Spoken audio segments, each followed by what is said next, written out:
ಸ್ಮಶಾನಕ್ಕೆ ಜಾಗ ಯಾವುದಯ್ಯ? ಶವ ಸಂಸ್ಕಾರಕ್ಕಾಗಿ ಬೀರಂಬಳ್ಳಿ ಗ್ರಾಮಸ್ಥರ ಪರದಾಟ.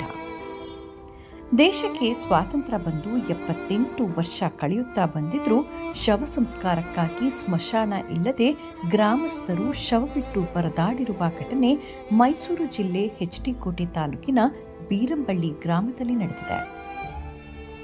ಎನ್ ಬೇಗೂರು ಗ್ರಾಮ ಪಂಚಾಯಿತಿ ವ್ಯಾಪ್ತಿಯ ಬೀರಂಬಳ್ಳಿ ಗ್ರಾಮದಲ್ಲಿ ಸುಮಾರು 1200ಕ್ಕೂ ಹೆಚ್ಚು ಜನಸಂಖ್ಯೆಯನ್ನು ಹೊಂದಿದೆ.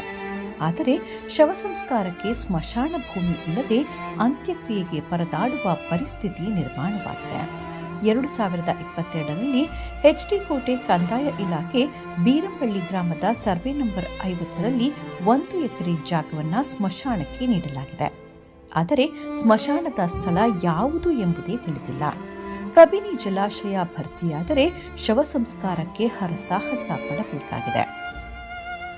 ಇಂದು ಗ್ರಾಮದ ವ್ಯಕ್ತಿಯೊಬ್ಬರು ಮೃತಪಟ್ಟಿದ್ದು, ಅಂತ್ಯಕ್ರಿಯೆ ಮಾಡಲು ಸ್ಮಶಾನ ಇಲ್ಲದೆ ಶವವನ್ನ ಇಟ್ಟು ಸ್ಥಳ ಹುಡುಕುತ್ತಿರುವ ದೃಶ್ಯ ಮನಕಲುಕುವಂತಿತ್ತು.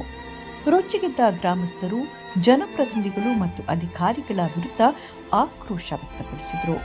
ವಿಷಯ ತಿಳಿದು ಸ್ಥಳಕ್ಕೆ ರಾಜಸ್ವ ನಿರೀಕ್ಷಕ ಯೋಗೇಶ್ ಭೇಟಿ ನೀಡಿದರು.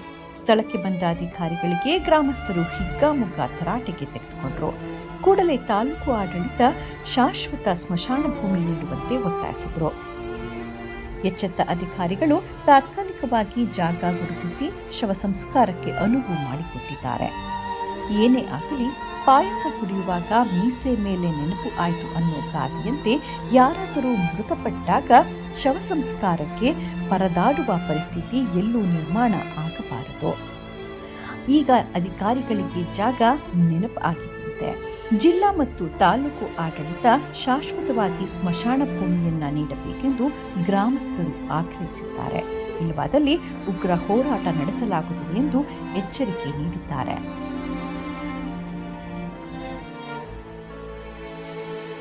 ಇಲ್ಲಿ ಸ್ಮಶಾನದ ವಿಚಾರ 2023ರಲ್ಲಿ ಕೂಡ ರೆವಿನ್ಯೂ ಅವರು ಗುರುತಿಸಿ ಗ್ರಾಮ ಪಂಚಾಯತಿಗೆ ವಹಿಸವ್ರೆ. ಇಲ್ಲಿ ಗ್ರಾಮ ಪಂಚಾಯತಿ ವಿಫಲ, ಸಾರ್ವಜನಿಕರು ಮೋಸ ಮಾಡ್ತಿರೋದು ಗ್ರಾಮ ಪಂಚಾಯತಿ, ಬೇರೆ ಇಲಾಖೆ ಅಲ್ಲ.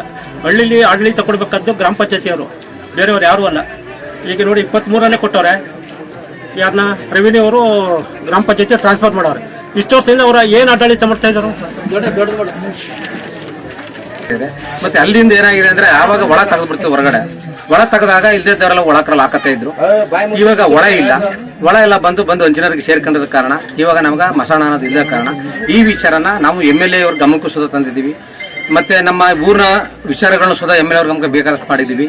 ಆದ್ರೂ ಅವರು ಯಾರು ನಮ್ಗೆ ಸಂಬಂಧಪಟ್ಟವ್ರು ನಮ್ಗೆ ಬೇಡಿಕೆ ತಗೊಂಡೋಗ್ತಾರೆ, ಮತ್ತೆ ಆಯ್ತು ಮಾಡಿಸ್ತೀವಿ ಅಂತ ಹೇಳ್ತಾರೆ. ಇಲ್ಲಿವರೆಗೂ ನಮ್ಗೆ ಯಾವ್ದು ಸುಧಾ ನಮ್ಗೆ ಒಂದು ಅನುಕೂಲತೆ ನಮ್ಗೆ ಮಾಡಿಕೊಟ್ಟಿಲ್ಲ. ದಯವಿಟ್ಟು ನಾವು ಇದೊಂದನ್ನ ಮಸಾಣದ್ದು ಮತ್ತೆ ರೋಡ್ ವ್ಯವಸ್ಥೆಗಳು, ಊರಿನ ಅಭಿವೃದ್ಧಿಗಳು ನಮ್ಗೆಲ್ಲ ಕುಂಠಿತ ಆಗಿರೋದ್ರಿಂದ ನಮ್ಮ ಜನ ಬಹಳ ನೋವಿದ್ದೀವಿ. ದಯವಿಟ್ಟು ನಮ್ಗೆ ಇದನ್ನೆಲ್ಲ ನೋಡಿ ನಮ್ಗೆ ಬಗೆಹರಿಸ್ಕೊಡ್ಬೇಕು ಅಂತ ಹೇಳಿ ನಾನು ಕೇಳ್ಕೊತಾ ಇದ್ದೀನಿ. ತಗೊಂಡು ನಾವು ತಾಲೂಕ್ ಕಚೇರಿಗೆ ಹೋದ್ರೆ ಅದನ್ನ ಸರಿಯಾಗಿ ಅರ್ಜಿಗಳನ್ನ ಗಮನಿಸೋದಿಲ್ಲ. ಮತ್ತೆ DC ಕಚೇರಿಗೆ ಕೊಟ್ಟರೆ ಅಲ್ಲಿ ಗಮನಿಸಿಲ್ಲ. ಅಧಿಕಾರಿಗಳು ಇಲ್ಲಿ ನಿರ್ಲಕ್ಷ್ಯ ವಹಿಸ್ತಾರೆ.